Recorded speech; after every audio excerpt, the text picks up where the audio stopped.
Hola, buenas noches, ¿qué tal? ¿Cómo están? Espero que estén bien.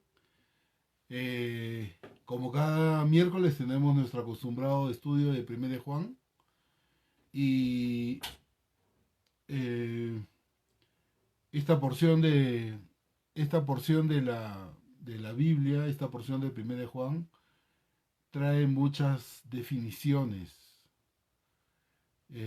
mucha doctrina. Así que si tienes un lápiz y un papel, te pido que te conectes con nosotros, que tomes nota, porque hay muchas cosas importantísimas que vamos a decir, vamos a compartir, ¿sí? Entonces, voy a dar tiempo para que la gente se vaya conectando. Lamentablemente no veo quiénes se están conectando, pero ah, a ver, vamos a leer el pasaje, vamos a leer el pasaje y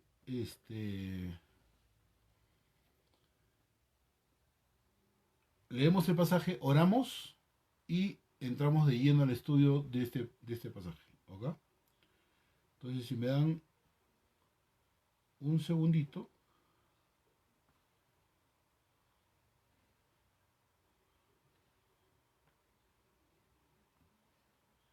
ok.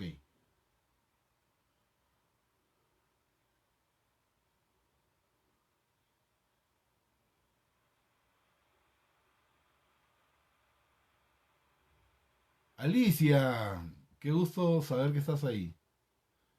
Ya, ok, entonces voy a leer el pasaje y nos metemos de lleno al estudio de este lindo pasaje, de verdad. Como les he dicho, hay muchas definiciones, definiciones muy importantes. Hay mucha doctrina en estos pasajes, ¿ok? Vamos a leer la porción de 1 Juan, capítulo 4, versículo del 7 al 21. 1 Juan, capítulo 4, versículos del 7 al 21. Quien les habla, Martín Espinosa, de la iglesia Calvary, Cusco, Calvary La Semilla, Calvary La Semilla de Cusco. Víctor, qué gusto saber que estás por ahí. Que Dios te bendiga. Entonces, si tienen sus Biblias abiertas, me acompañan, dice así. Amados, amémonos unos a otros porque el amor es de Dios. Todo aquel que ama es nacido de Dios y conoce a Dios.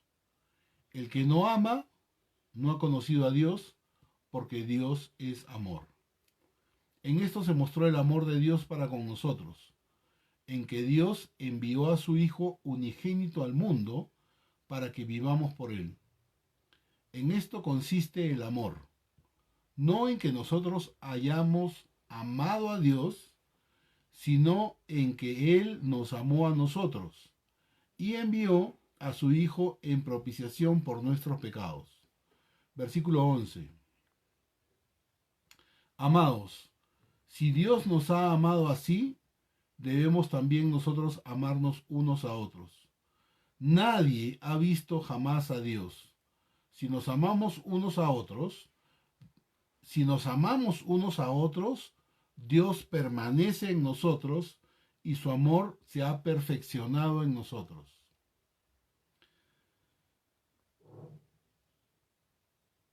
Versículo 13. En esto conocemos que permanecemos en Él y Él en nosotros, en que nos ha dado de su Espíritu. Y nosotros hemos visto y testificamos que el Padre ha enviado al Hijo, el Salvador del mundo. Todo aquel que confiese que Jesús es el Hijo de Dios, Dios permanece en Él y Él en Dios. Y nosotros hemos conocido y creído el amor que Dios tiene para con nosotros. Dios es amor y el que permanece en amor permanece en Dios y Dios en él. En esto se ha perfeccionado el amor en nosotros para que tengamos confianza en el día del juicio, pues como Él es, así somos nosotros en este mundo. En el amor no hay temor, sino que el perfecto amor echa fuera el temor, porque el temor lleva en sí castigo, de donde el que teme no ha sido perfeccionado en el amor. Nosotros le amamos a Él porque Él nos amó primero. Si alguno dice yo amo a Dios y aborrece a su hermano, es mentiroso, pues el que no ama a su hermano, a quien ha visto, ¿cómo puede amar a Dios a quien no ha visto? Y nosotros tenemos este mandamiento de Él: el que ama a Dios, ame también a su hermano. Ok, oramos y nos metemos de lleno al estudio de este pasaje. Antes quiero saludar a mi brother Miguelito Muñoz. Está saludándonos desde Huancavelica. Oramos. Señor y Padre nuestro, quiero darte gracias, Padre Santo. En primer lugar, por darme la oportunidad de poder compartir, poder enseñar, Señor, tu palabra. Algo, algo que confieso no merezco. Pero acá me tienes, Señor. Pero no solamente me tienes a mí, sino que tienes a los que han dispuesto en su corazón a escuchar el estudio de hoy de 1 de Juan. Te pido en el nombre de Jesús, Señor, que tú nos quites el velo y nos des entendimiento y sabiduría para poder saber qué es lo que tú pretendes con nosotros al enseñarnos esta porción de la Biblia. Te pido en el nombre de Jesús que nos acompañes. Amén. Amén. Muy bien. Entonces, lo dijimos desde un principio, desde que nosotros empezamos a enseñar 1 de Juan, habíamos dicho de que Juan está como recurriendo en todas las partes de esta enseñanza, de esta carta, está como recurriendo y está como repitiendo. Y esta es la tercera vez donde Juan está que repite y repite, ¿no? Algo así como podemos pensar que a Juan se le acabaron las ideas. Pero les había comentado que Juan va a comentar esta carta, los temas de la luz, el amor y la verdad. Y esos tres temas están entretejidos en toda esta carta. Y cada vez que Juan comienza, o mejor dicho, regresa a comentar estos temas, siempre lo hace desde un punto de vista diferente. Y en esta ocasión, el Espíritu Santo está moviendo a Juan a presentar estos temas desde un punto de vista más profundo, ¿sí? Después de leer esta carta, creo que a nadie le queda duda lo siguiente, ¿no? El amor a los hermanos, el amor que tú puedas tener a tu hermano, es una prueba de la comunión con Dios, ¿sí? Creo que eso no nos queda duda, no hay duda respecto a eso.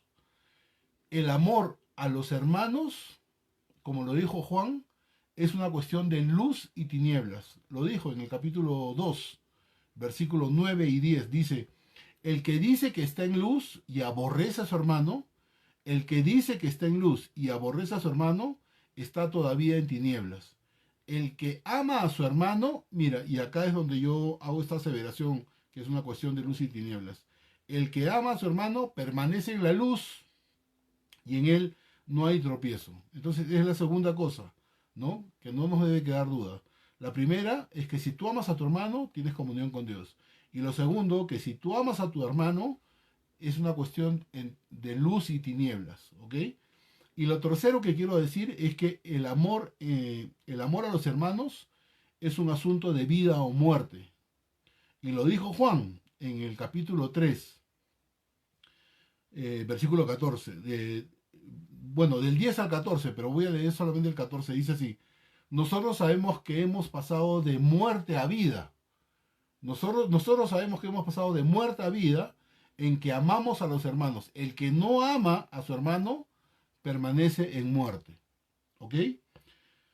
Pero en la porción que estamos estudiando, que es del versículo 7 hasta el 21, Juan nos introduce en el fundamento mismo del tema.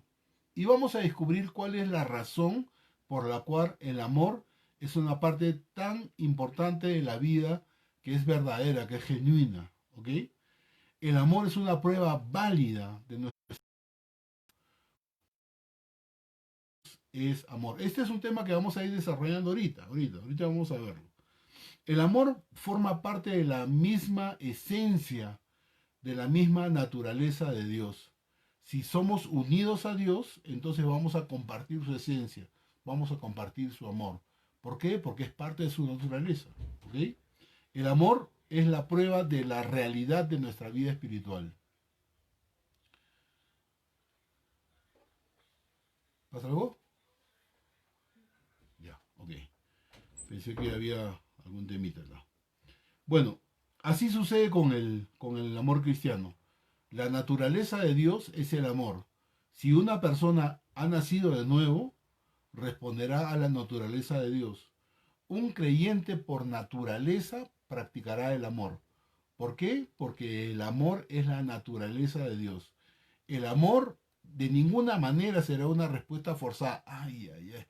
Tengo que amar a este compadrito. ¿Me entiendes? No, sino que va a ser algo natural. El amor de un creyente hacia los hermanos hablará de su condición de hijo y de su comunión con Dios. Es por eso que, por lo que Juan nos anima 3 veces a amar a los hermanos en esta porción. En el versículo 7 dice, amados, amados, amémonos unos a otros. Juan con esta carta y en esta porción nos anima 3 veces a amar a los hermanos. Dice en el versículo 7, amados, amémonos unos a otros, porque el amor es de Dios. Todo aquel que ama es nacido de Dios y conoce a Dios. Esa es la primera vez donde Juan nos anima a amar a los hermanos. La segunda, en esta misma porción, está en el versículo 11, que dice, amados, si Dios nos ha amado así, si Dios nos ha amado así, debemos también nosotros amarnos unos a otros. Versículo 7, versículo 11. Y ahora en el versículo 12, miren lo que es como una reiteración de Juan, ¿no? Dice, nadie ha visto jamás a Dios.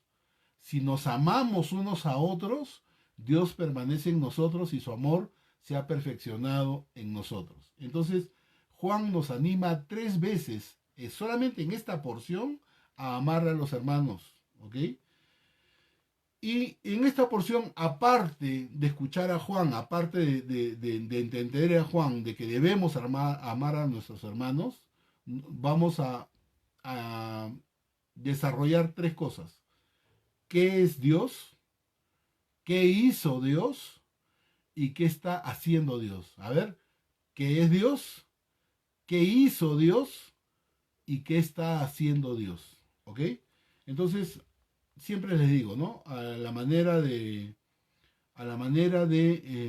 estilo de Calvary, vamos a leer una porción de la Biblia, un par de versículos y los vamos desarrollando. Vamos a leer a partir del versículo 7 hasta el 8. Dice así, amados, amémonos unos a otros, porque el amor es de Dios. Todo aquel que ama es nacido de Dios y conoce a Dios. El que no ama no ha conocido a Dios, porque Dios es amor. Entonces, yo les había dicho que 3 cosas vamos a aprender en este pasaje. 3 cosas. Una, ¿qué es Dios? ¿Qué hizo Dios? ¿Qué está haciendo Dios? La primera pregunta la vamos a desarrollar con estos 2 versículos leídos. ¿Qué es Dios? ¿Qué es Dios? Les digo la respuesta. Dios es amor. Miren, Juan a lo largo de su evangelio y de estas cartas nos ayuda a entender cuál es la naturaleza de Dios, la naturaleza de Dios. Y el mismo Juan en su evangelio, en el capítulo 4, versículo 24, Juan dijo, en el versículo 24 del capítulo 4, dijo así, Dios es espíritu, Dios es espíritu, y los que le adoran en espíritu y en verdad es necesario que le adoren. ¿Y qué cosa dijo Juan para dar esta respuesta de que Dios es amor? En 1 Juan 1.5, 1 Juan 1.5 dijo, este es el mensaje que hemos oído de él y os anunciamos. Dios es luz, Dios es luz, y no hay ningunas tinieblas en él.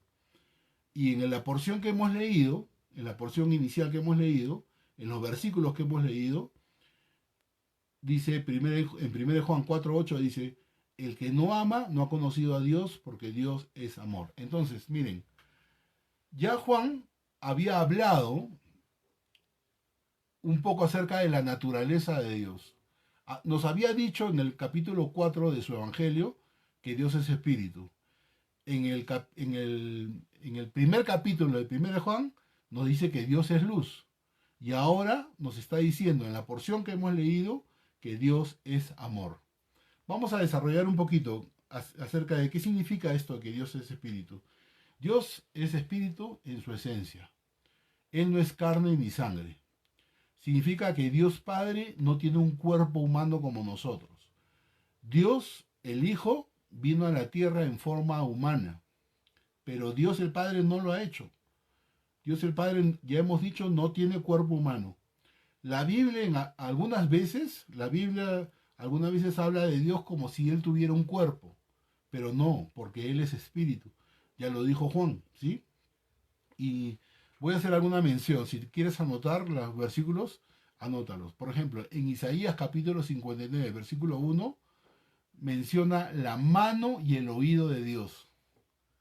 La mano y el oído de Dios. En Segunda de Crónicas, capítulo 16, versículo 9, habla de los ojos de Dios. De los ojos de Dios. Miren, Isaías habla de la mano y el oído de Dios. Crónicas, el autor de Crónicas habla de los ojos de Dios. Mateo, en el capítulo 4, versículo 4, habla de que coloca palabras en la boca de Dios. Y en Deuteronomio, capítulo 33, versículo 27, habla de que Dios tiene realidad, es una forma de describir a Dios con términos, con conceptos anatómicos o emocionales, para que nosotros, los seres humanos, podamos entender mejor cuando nos describen a Dios. En realidad es un lenguaje figurativo. Al decir que Dios es espíritu, decimos que el Padre, es invisible. Aunque Dios es espíritu, Él también es un ser vivo, es un ser personal. Y es por eso que Él desea tener una relación personal contigo y conmigo. Eh, Dios debe ser un espíritu, porque recuerden, nosotros siempre lo hemos dicho, Dios es un ser infinito. Si Dios estuviera limitado como nosotros a un cuerpo físico, por ejemplo, no podría ser omnipresente, es decir, estar en diferentes lugares al mismo tiempo, ¿correcto? Entonces, claro, clarísimo, aunque la Biblia habla figurativamente de que Dios tiene mano, oído, ojos, boca o brazos, Dios es espíritu. Dios no tiene un cuerpo humano como tú y como yo. Dios puede estar es omnipresente y puede estar en cualquier lugar en el mismo, al mismo tiempo. Dios es luz, es la segunda cosa que dijo Juan en 1 Juan. Lo primero lo dijo en su Evangelio, Dios es espíritu. Lo segundo, que Dios es luz. ¿Ok? Y la luz, cuando se habla de la luz en la Biblia, es una metáfora común. Por ejemplo, en Proverbios capítulo 4, versículo 18, la luz simboliza la justicia, ¿no? Como la luz de la aurora, por ejemplo. En Filipenses capítulo 2, versículo 15, compara a los hijos de Dios como intachables, como puros, como las estrellas del firmamento, ¿no? Entonces Jesús usó la luz como una descripción de buenas obras. Y dice, ¿no? Jesús lo dijo, así alumbre vuestra luz delante de los hombres para que vean vuestras buenas obras. Y Salmo 76, versículo 4 dice de Dios que Él está rodeado de esplendor.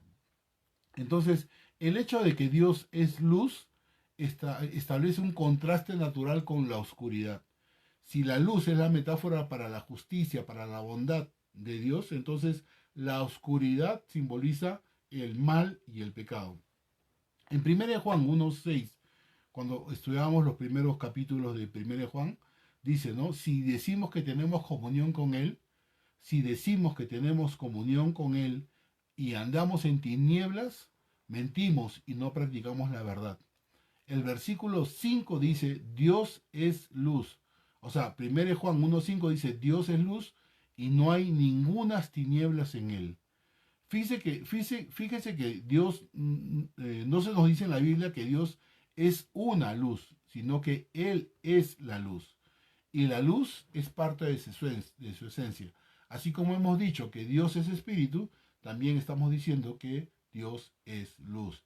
Como parte de su esencia, como parte de su esencia, también Dios es amor. ¿Ok?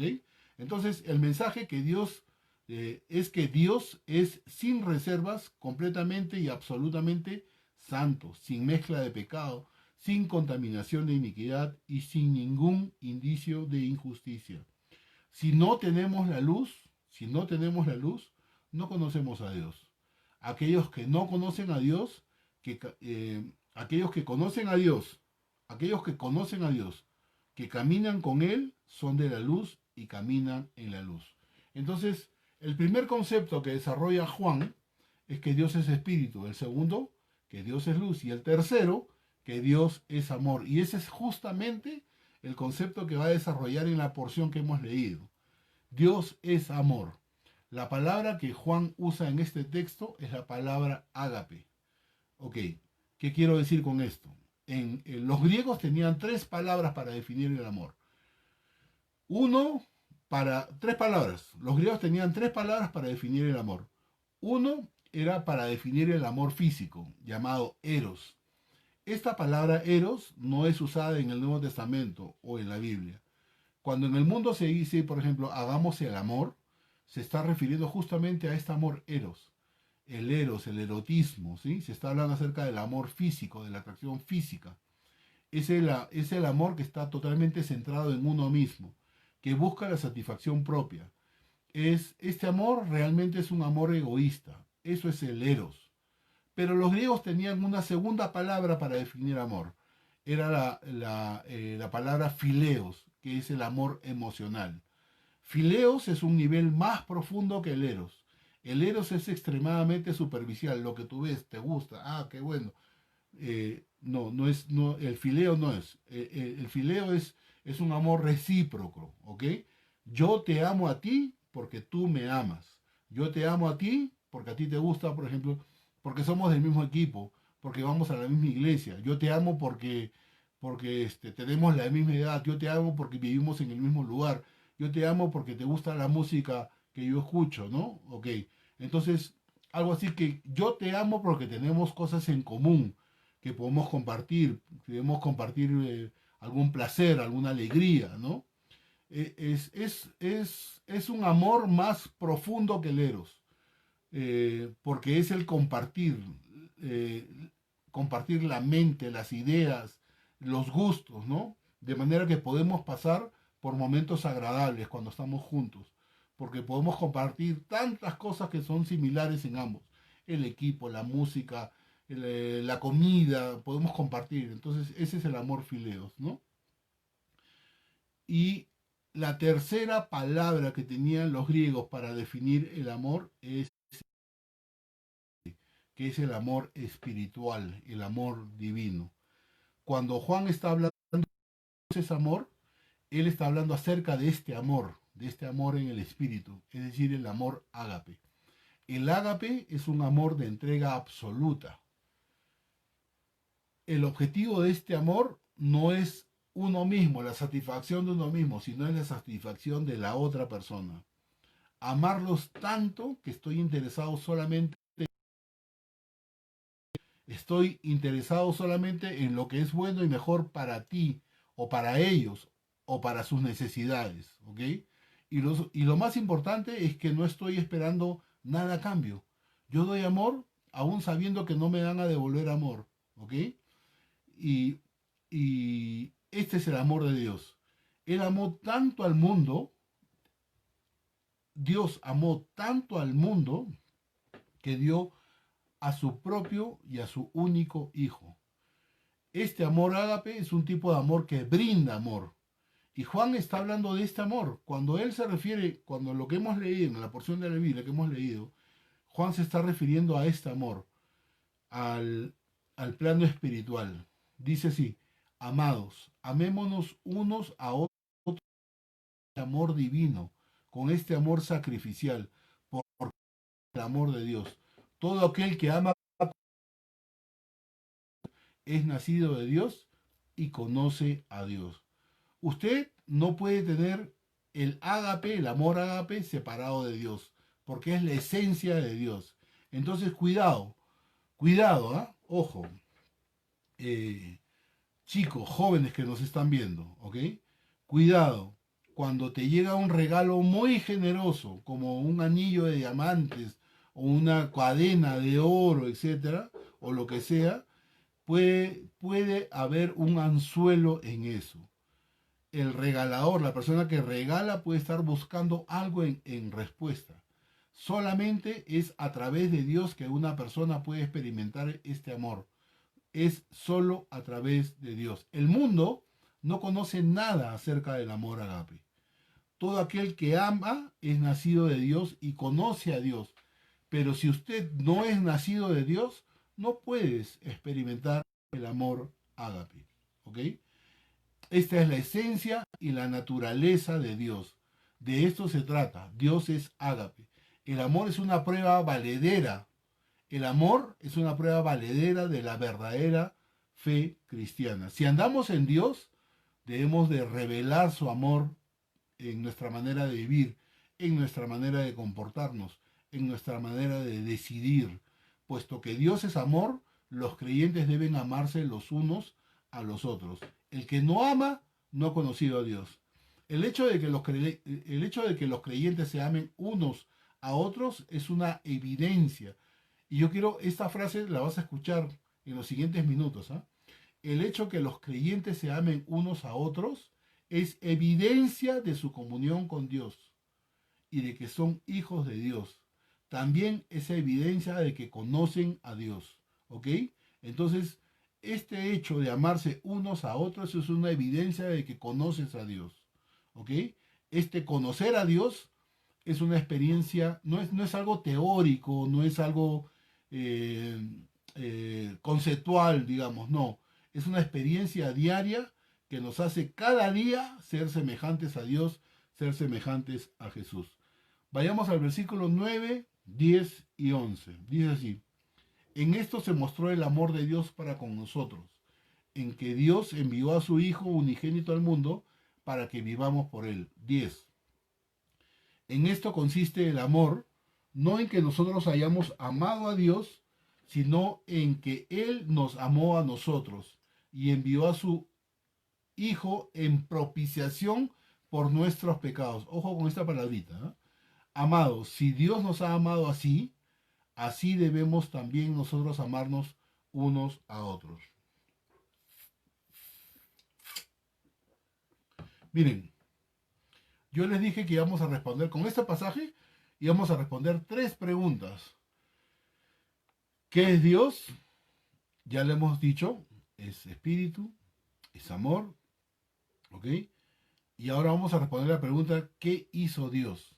¿Qué hizo Dios? La respuesta es, a su Hijo, ¿ok? El amor de Dios nunca se queda en estado estático o inactivo. Por el contrario, el amor de Dios no solo se expresa en palabras, no solo se expresa en palabras, ojo, sino que también se expresa en hechos. Dios reveló a lo largo de la historia su amor por la humanidad, su amor por el mundo. Por ejemplo, Él preparó toda la creación para suplir las necesidades de los hombres. Él preparó toda la creación para suplir las necesidades de los hombres. El hombre tenía un hogar perfecto sobre la tierra en el cual podía amar y servir a Dios. Es decir, la máxima expresión del amor de Dios está en la muerte de su Hijo. Mira lo que dice Romanos 5.8. Romanos 5.8 dice lo siguiente. Mas Dios muestra su amor para con nosotros en que, siendo aún pecadores, Cristo murió por nosotros. ¿Por qué hice énfasis en la palabra muestra? Porque la palabra muestra o la palabra mostró significa sacar a la luz, significa sacar o hacer público, ¿ok? Es es es lo opuesto a esconder, a guardar en secreto. El hecho de que Dios envió a su único hijo al mundo es evidencia de la deidad de Jesús. No fue el amor del hombre, ojo, mira, no fue el amor del hombre hacia Dios lo que impulsó la venida de Jesús al mundo y su muerte en la cruz. Estas cosas fueron impulsadas por el amor de Dios para con el hombre, tal como lo dice Romanos 5:8. Mas Dios muestra su amor para con nosotros, Dios muestra su amor para nosotros en que murió por nosotros. Es decir, la muerte de Jesús en la cruz tenía dos propósitos. Para que vivamos por Él. ¿Por qué digo esto? Para que vivamos por Él, por el versículo que hemos leído en el capítulo 4 de 1 de Juan, dice, el versículo 9 dice, ¿no? En esto se mostró el amor de Dios para con nosotros, envió a su unigénito al mundo para que vivamos ¿qué? Para que vivamos por Él. O sea, la muerte de Jesús, una vivamos por Él, ¿ok? Y acá puedo dar un poquito más de detalle, para que vivamos por Él, para que vivamos para Él y para que vivamos con Él. ¿Por qué digo que para que vivamos para Él? En 2 Corintios 5:15 dice, y por todos murió, para que los que viven ya no vivan para sí, sino para aquel que murió, o sea, para Él, y resucitó por ellos. Entonces, la muerte de Jesús en la cruz tiene dos propósitos. Uno es para que vivamos por Él, para que vivamos para Él y para que vivamos con Él, tal como lo dice 1 Tesalonicenses 5, versículos 9 al 10. Dice así, porque no nos ha puesto Dios para ira, sino para alcanzar salvación por medio de nuestro Señor Jesucristo, quien murió por nosotros para que ya, se, ya sea que velemos o que durmamos juntamente con Él. Entonces, la muerte de Jesús en la cruz tiene dos propósitos. Estoy desarrollando el primero, para que vivamos por Él, para que vivamos para Él y para que vivamos. El segundo propósito de la muerte de Jesús en la cruz, tal como lo dice 1 Juan, para que Él sea la propiciación por nuestros pecados. Para que Él sea la propiciación por nuestros pecados. Mira lo que dice 1 Juan 4:10, ahí en la porción que hemos leído. En esto consiste el amor, no en que nosotros hayamos amado a Dios, sino en que Él nos amó a nosotros. Y envió a su Hijo y yo les dije, ¿no? Miren la palabrita, en propiciación por nuestros pecados. La propiciación es un acto entre dos partes que implica apaciguar la ira de alguien que está ofendido y ser reconciliados con él. Apaciguar la ira de alguien. ¿Quién es ese alguien? Dios. ¿Por qué está ofendido? ¿Por qué está con ira? Porque nosotros lo estábamos ofendiendo. Nosotros le dimos la espalda. Nosotros lo desobedecimos. Entonces, Él tenía ira para con nosotros, ¿no? Entonces, la necesidad de apaciguar a Dios es algo que muchas religiones tienen en común. Muchas religiones saben que tienen que apaciguar, que están en falta con Dios. En las antiguas religiones paganas, así como ahora, en las religiones de ahora, se enseña la idea de que el hombre aplaca a Dios como ofreciendo ofrendas, ofreciendo sacrificios. Sin embargo, la Biblia enseña que Dios mismo ha proporcionado el único medio por el cual se puede aplacar su ira, ¿no? Y el hombre que es pecador puede reconciliarse con él. En el Nuevo Testamento, el acto de la propiciación siempre se refiere a una obra que hace Dios, no a una obra que hace el hombre. Si, en el Nuevo Testamento lo voy a repetir porque es súper importante, es lo más importante de lo que es lo que voy a decir de esto acerca de la propiciación. En el Nuevo Testamento, el acto de la propiciación siempre se refiere a la obra de Dios, no a los sacrificios o a las ofrendas dados por los hombres. La razón de esto es que el hombre es totalmente incapaz de satisfacer la justicia de Dios. Creo que en algún momento yo les había comentado qué cosa es la religión. La religión es todo esfuerzo que hace el hombre para tratar de satisfacer o de llegar a Dios. Pero esos esfuerzos son vanos. El hombre no puede hacer nada para aplacar la ira de Dios o para tratar de satisfacer a Dios. No puede hacer nada. El hombre no, más bien es Dios el que puede ofrecer eh, algo para satisfacer su propia ira, ¿no? No hay ningún servicio, no hay ninguna religión, no hay ningún sacrificio, no hay ningún regalo que el hombre pueda ofrecer para apaciguar la santa ira de Dios o para su perfecta justicia. La única satisfacción o propiciación que puede ser aceptable a Dios, pueda reconciliar al hombre con él, tiene que ser hecha por el mismo Dios. Por esta razón, Dios Hijo, Jesucristo, vino al mundo en forma de hombre para hacer el sacrificio perfecto. ¿Recuerdan cuando Juan vio por primera vez, a Juan el Bautista vio por primera vez a Juan, dijo, este es el Cordero que quita los pecados del mundo? Ok, Cristo vino al mundo en forma de hombre para hacer el sacrificio perfecto por el pecado e hizo propiciación, hizo expiación de los pecados del mundo.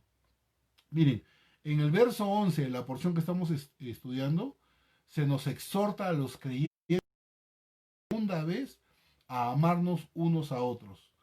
1 Juan 4:11 dice, amados, si Dios nos ha amado así, debemos también nosotros amarnos unos a otros.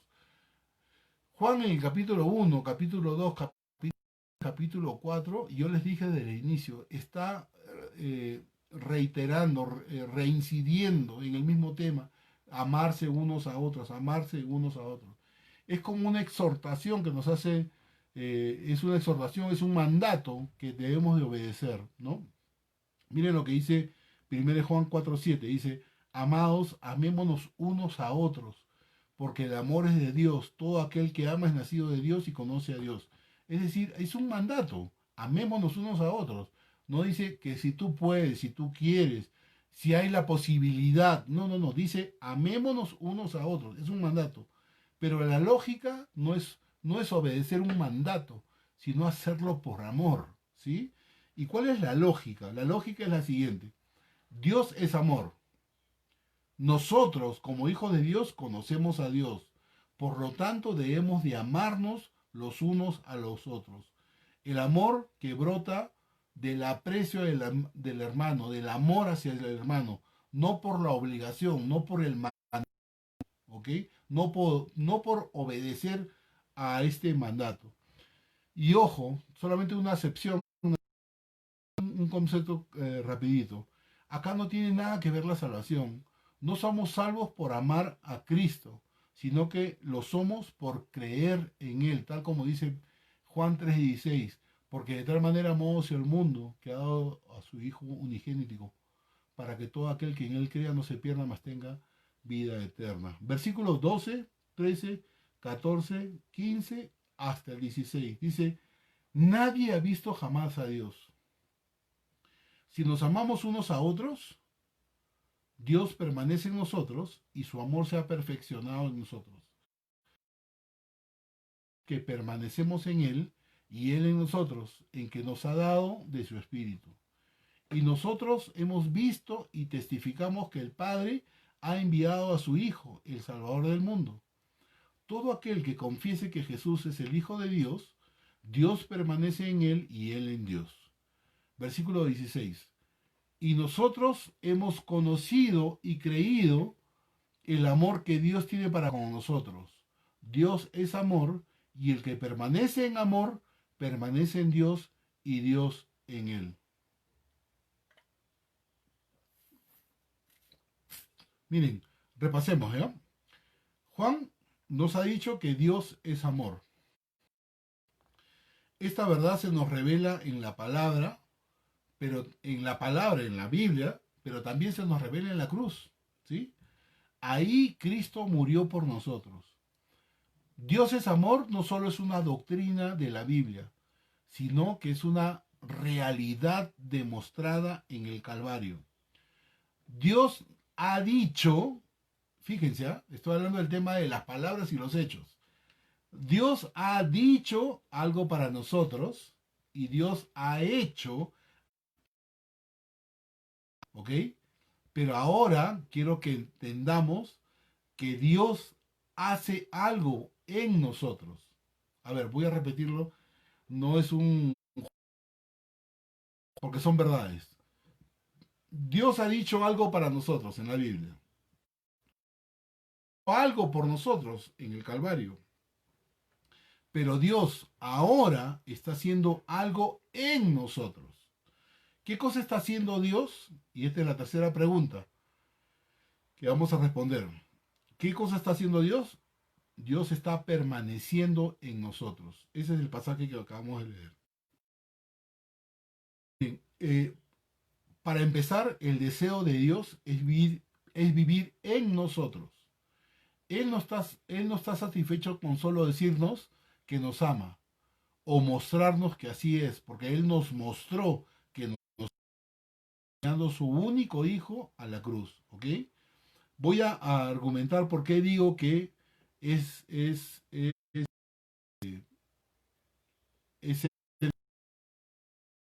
nosotros. ¿Ok? En el principio Dios tenía comunión con el hombre. Estoy hablando de Génesis. Esta comunión era personal y directa. En Génesis 3.8 dice, y oyeron la voz de Jehová Dios que se paseaba en el huerto al aire del día. El hombre y su mujer se escondieron de la presencia de Jehová Dios entre los árboles del huerto. Es decir, Dios tenía comunión con el hombre. Esta comunión era perfecta, esta comunión era directa. ¿Qué cosa destruye esta comunión de Dios con el hombre? El pecado. Por otro lado, la Biblia también habla de que Dios caminó con los hombres y los hombres caminaron con Dios. Por ejemplo, el caso típico de Enoch. Cuando uno quiere hablar acerca de que Dios caminó con el hombre, hay el caso típico de Enoch, ¿no? Que Génesis 5:22 dice, y caminó Enoch con Dios. Y caminó, ojo, y caminó Enoch con Dios. Después que engendró a Matusalén, sus hijos y hijas. Pero no es el único caso que habla acerca de que Dios caminó con los hombres y los hombres caminaron con Dios. También podemos leer, por ejemplo, el caso de Noé. También en Génesis. Estas son las generaciones de Noé. Noé, varón justo, era perfecto en sus generaciones y dice, con Dios caminó Noé. O sea, no solamente es el típico, también es el caso de Noé, pero también es el caso de Abraham. En Génesis 17:1, estoy tratando de demostrar que Dios quiere andar con nosotros. Dios ama andar con nosotros. ¿Ok? En Génesis 17:1 dice, era Abraham de edad de 99 años cuando le apareció Jehová y le dijo, yo soy el Dios Todopoderoso. Anda, es decir, camina delante de mí y sé perfecto. Y en Génesis 24:40 dice, entonces él me respondió, Jehová, en cuya presencia, ¿qué?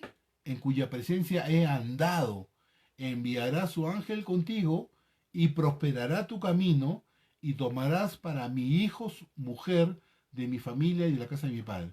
¿Qué estoy tratando de demostrar con estos dos versículos? En el versículo de Génesis 17:1 dice, anda delante de mí. Dios andando con Abraham. Y en Génesis 24:40 dice, en cuya presencia he andado. Ya esta es la respuesta de Abraham. Y entonces él me respondió, Jehová en cuya presencia he andado. Es decir, Dios no solo caminaba con los hombres, sino que vivía y moraba con ellos. En Éxodo 25:8 dice, y harán un santuario para mí. ¿Para qué? ¿Para qué harán ese santuario para mí? Y dice, y habitaré, andaré, habitaré en medio de ellos. Entonces el deseo de Dios es andar en medio de su pueblo, con las personas, ¿no? Dios moraba en el campamento, pero no lo hacía en el cuerpo de los israelitas en forma individual.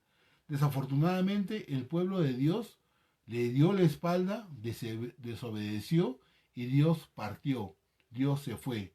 Pero ¿cuándo es que Dios vuelve?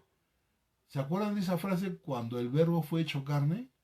¿Sí? Está en Juan primero, Juan 1.14 dice, y aquel verbo fue hecho carne y dice, y habitó entre nosotros, estuvo entre nosotros, no en nosotros, sino habitó entre nosotros, así como lo hizo en el principio con Enoc, con Abraham, etcétera, que habitaba entre ellos.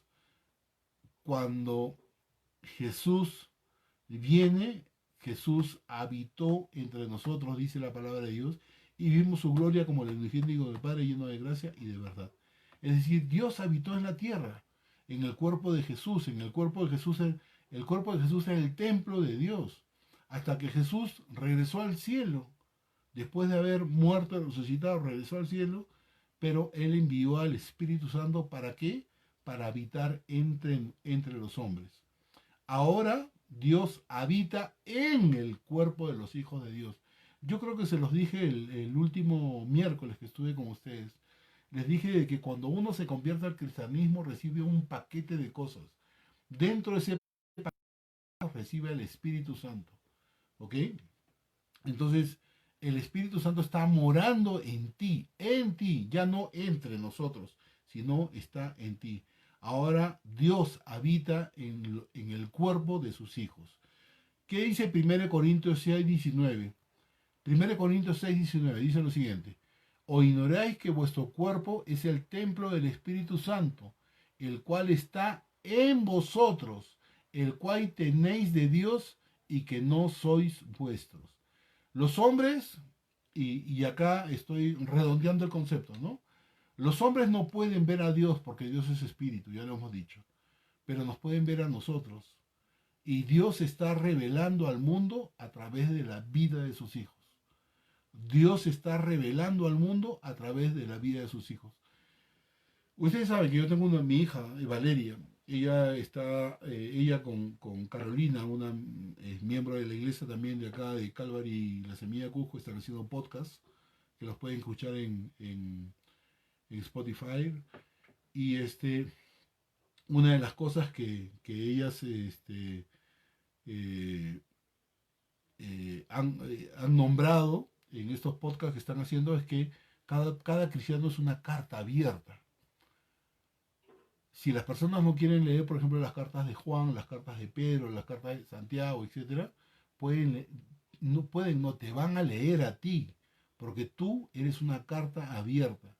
Como te digo, Dios, la gente no puede ver a Dios porque Dios es espíritu, pero nos van a ver a nosotros. Y Dios se va a revelar en nosotros, en la vida de sus hijos, ¿ok? Si permanecemos en Cristo, nos amaremos los unos a los otros y este amor revelará el amor de Dios al mundo. Esta es la evidencia más grande. Ojo, esta es la evidencia más grande de la presencia y de la obra de Dios en nosotros. ¿Qué cosa? El amor entre hermanos. Ya que nadie ha visto jamás a Dios, el amor entre hermanos va a ser una evidencia de la presencia de Dios entre nosotros. Algunas personas pueden pensar que la mayor evidencia de la presencia de Dios en una vida es el poder. Mira, fulano de tal es poderoso, dicen, ¿no? Es poderoso, hace milagros, ¿no? Eh, esa no es la mayor evidencia de la presencia de Dios en la vida de un cristiano. No es el poder. Tampoco es la popularidad. Oye, fulano de tal, el pastor tal, o el apóstol tal, o el fulano de tal, es muy popular. Van 5.000, 10.000 personas a sus enseñanzas, a sus prédicas. Ni el poder, ni la popularidad del cristiano es la mayor evidencia de la presencia de Dios en su vida. Menos los sentimientos. Ay, este pastor me hizo llorar este pastor llegó a mi corazón, sentí que su prédica era para mí. No, ni el poder, ni la popularidad, ni los sentimientos que tú puedas sentir, disculpen la redundancia, ¿no? La mayor evidencia de la presencia y de la obra de Dios es el amor entre hermanos. Donde Dios está presente y obrando, ahí va a haber amor. Es decir, permanecer es vivir, es continuar o mantener ese amor. Por lo tanto, permanecer en Cristo es vivir en Él, es mantenerse en Él. Cuando una persona es salva, él o ella se describe que está en Cristo. Y permanecer no es un grado especial en la experiencia cristiana. Oh, fulano de tal está en Cristo. ¿Cuándo podré llegar a eso? No, no, no, no, no. Permanecer en Cristo es una posición que todos los creyentes pueden llegar a esa situación, a esa posición. La diferencia entre aquellos que permanecen en Cristo y quienes no permanecen en Cristo es la diferencia que tienen entre los que son salvos y los que no son salvos. Durísimo. Esta frase es durísima, pero es verdad. ¿Ok? El permanecer en Cristo, el permanecer en Cristo es un sinónimo de conocer a Cristo. Recuerden que nosotros tenemos al Espíritu de Dios viviendo en nosotros.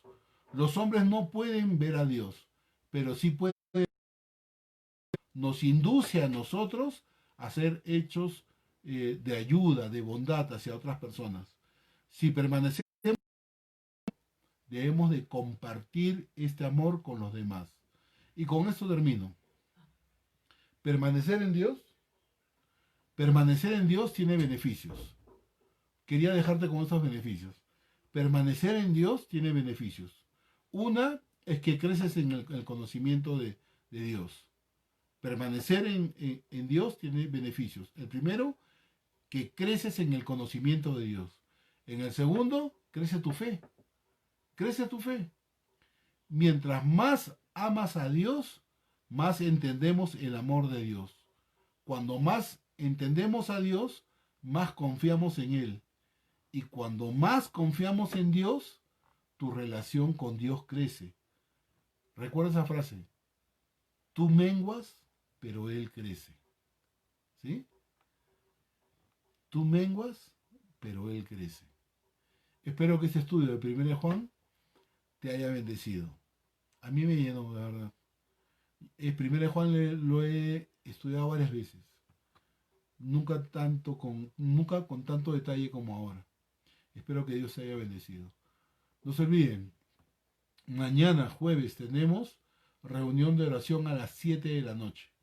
Espero que te juntes con nosotros. Es a través de la aplicación Zoom. Así que si quieres conectarte con nosotros a través de la oración, mándanos un mensaje, te mandamos el link y a las 7 de la noche estamos contigo orando. Que Dios te bendiga.